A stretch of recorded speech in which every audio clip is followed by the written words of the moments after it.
This next conversation was a lot of fun. I think you're really going to enjoy it. And I don't know if you'd expect that just from thinking about a self-pres one.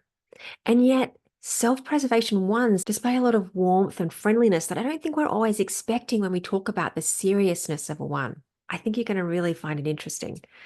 Now, if you're new here, I'm Samantha Mackay, certified Enneagram coach, and fascinated by what creativity looks like for all 27 subtypes. Today, I'm chatting with Kristi Rider, a fellow Enneagram coach, also certified by the Chestnut Paes Academy. And we talk about what her creativity looks like through the form of cooking and creating spaces for people to come together. We also talk about what it means to have fun as a one and what that can look like when you really allow yourself to start the day with indulgence.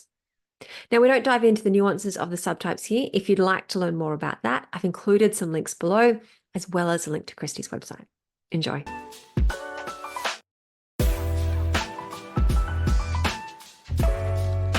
What does creativity mean to you? That's a great question, Samantha, because I've been thinking about that since you asked me to interview with you.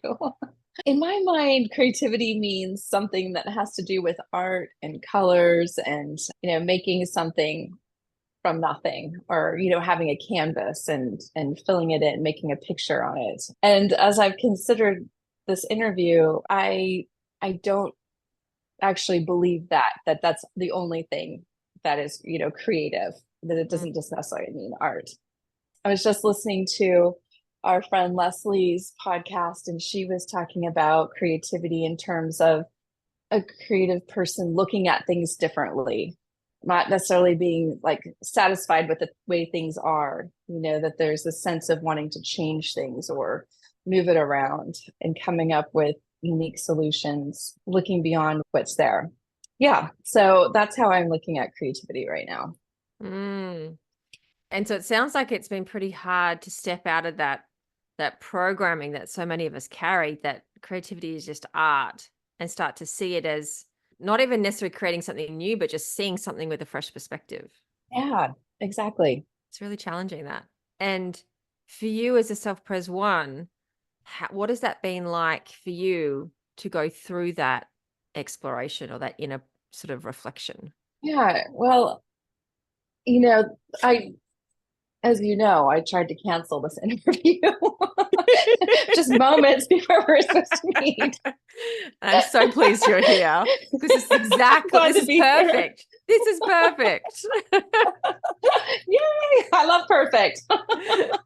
So yeah, mostly, it's funny. Okay, so over my lifetime, I'll just say that when I was in junior high, which is our years, it's grades seventh and eighth grade, and 2 years of our high school, I took art class. I took it with the same teacher. He taught my junior high and then he taught at my high school somehow. And I loved art, or I loved the class. I'm not, I was there. But also it was really difficult for me to create. I did learn a lot. I learned how to do art, but it would take me, we'd have like 2 weeks to do an assignment, and it would take me a week just to decide what I would do, you know? And I didn't know at the time that I was a perfectionist and that there might be an element of, this creative block because I wanted it to be perfect, or it had to be the perfect thing. So that kind of sums up how that kind of creating is for me. It's as a one, I think that that sense of wanting to get it right or perfect, or that there's like an idea of what it should be in my mind, and that just is a creative block for me, to be Mm. honest. So when I was, let's say about 20 years ago, I had a really dear friend, and she was great. She's really fun and creative, probably a seven. And we would hang out together. I always had such a great time with her. And I remember her asking me, like, what do you like to do for fun? And it was a time, it was a really stressful time in my life. We just moved away from family. They were not close at all. I had a 6-month-old baby, or maybe she was a year by then, and a 2-year-old, or yeah, almost 3-year-old. And my husband worked a lot, and it was just, life was very stressful. It felt overwhelming to me. I mean, it was just like kind of a grind at the time.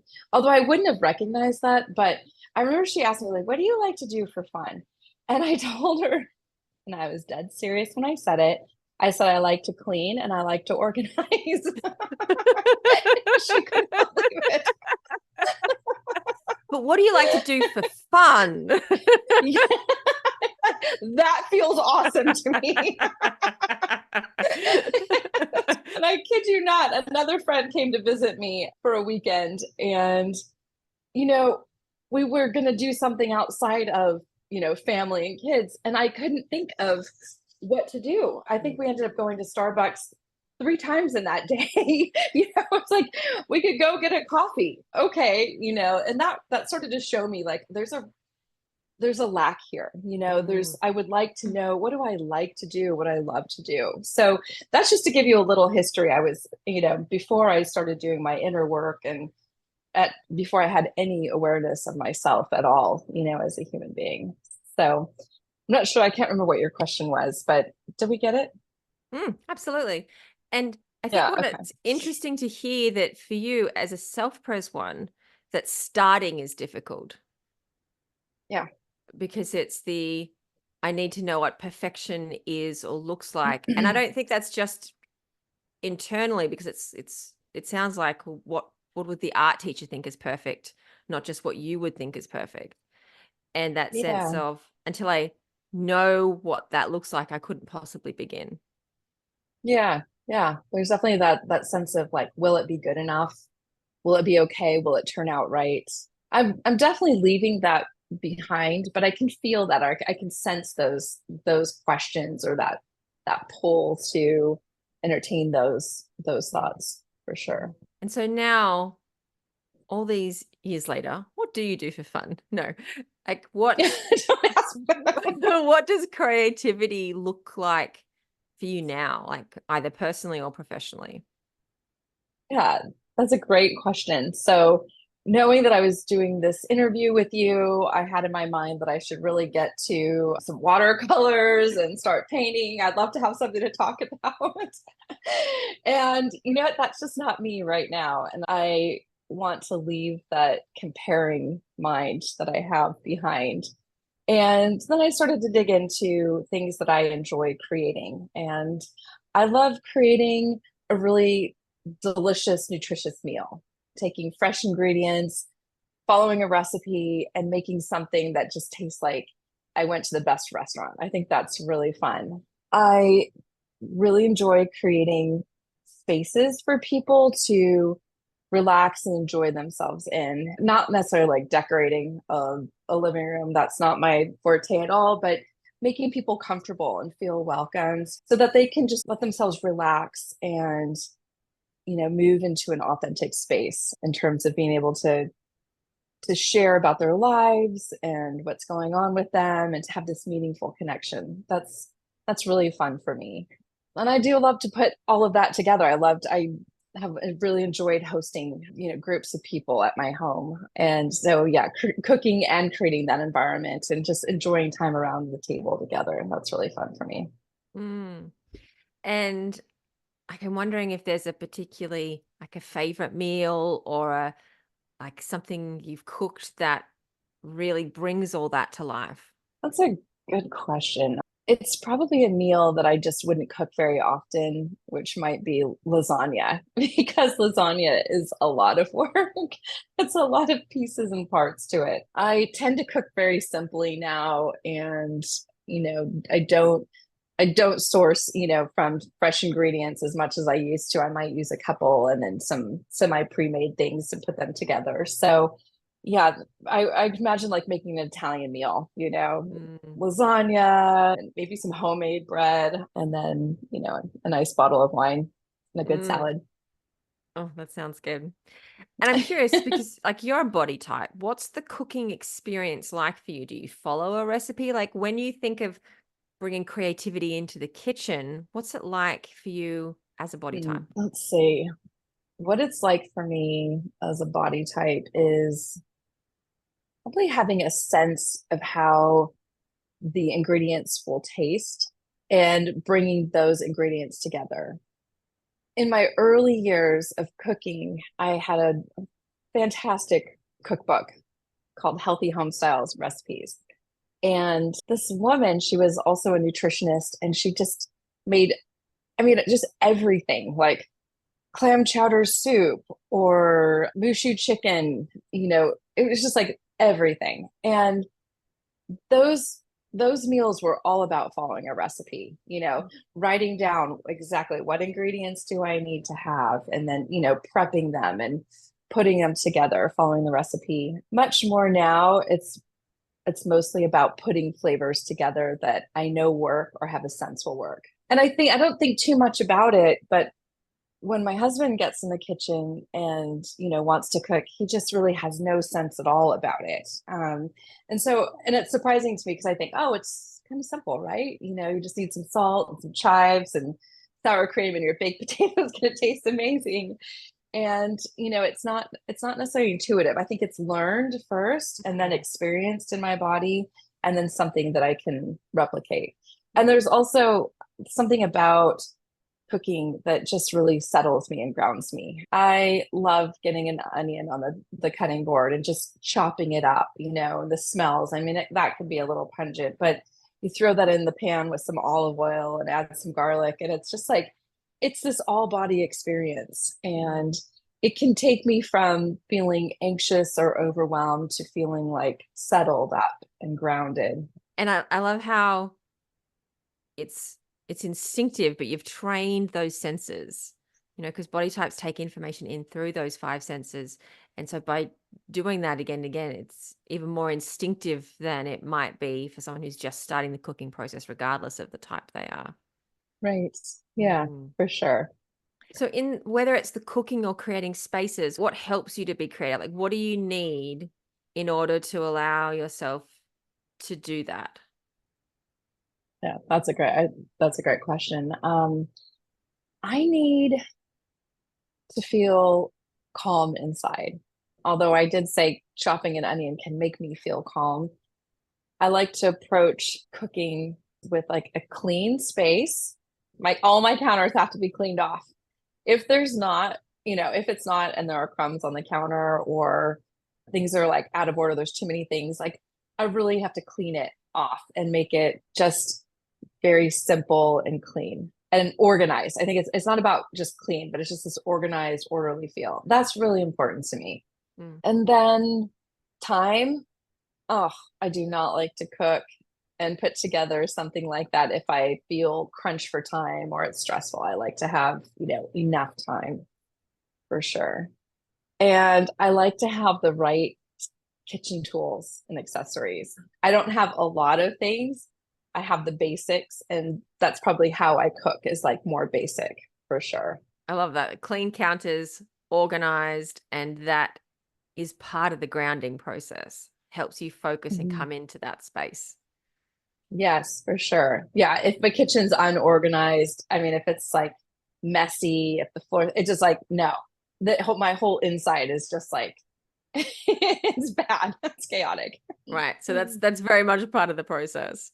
And we've spoken a little bit about creative blocks and what it's like for you as a self-pres one, but is there anything else about creative blocks and how you work through them now that might be useful to share? One of the things that we've talked about is having a plan for creating. So I have blocked out in my calendar now every Mondays, from basically when I get up and start moving with my coffee till about 12 o'clock or 1 o'clock, is just time to create, to pay attention to those things. There's not a pressure that I have to produce something, but it's just like giving myself this time to do it, as opposed to fitting it in, between when I'm having a conversation with my daughter and thinking about what we're going to have for dinner that night and getting the laundry, in.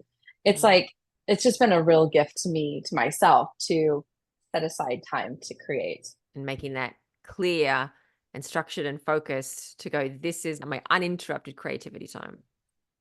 Exactly. Which even, as you say that, it seems like it's the antithesis of creating, like it's structured, it's organized, it's cleared.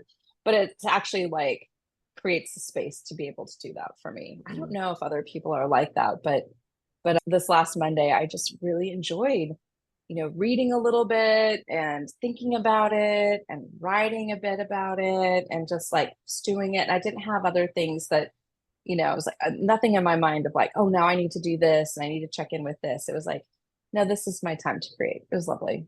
So obviously you've known that you're a self-pres one for a while.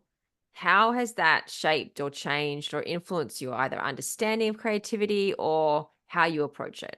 Well, my understanding of being a self-preservation one has come with the gift of knowing that there's a path for development for me, which is getting outside of that box of self-preservation one. So I've taken it on like a responsibility to become more creative, to allow for play and more spontaneity in a way that I haven't done before. Like now it's my job to do that.